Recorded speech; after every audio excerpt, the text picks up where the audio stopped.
اور کہتے ہیں کہ ان پیغمبر پر فرشتہ کیوں نازل نہ ہوا جو ان کی تصدیق کرتا؟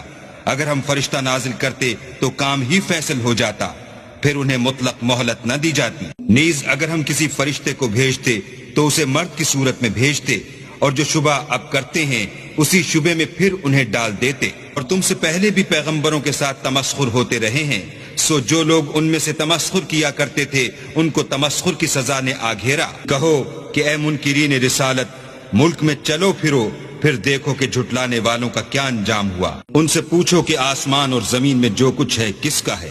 کہہ دو اللہ کا، اس نے اپنی ذات پاک پر رحمت کو لازم کر لیا ہے، وہ تم سب کو قیامت کے دن جس میں کچھ بھی شک نہیں ضرور جمع کرے گا۔ جن لوگوں نے اپنے تئیں نقصان میں ڈال رکھا ہے وہ ایمان نہیں لاتے، اور جو مخلوق رات اور دن میں بستی ہے سب اسی کی ہے، اور وہ سنتا جانتا ہے۔ کہو کیا میں اللہ کو چھوڑ کر کسی اور کو مددگار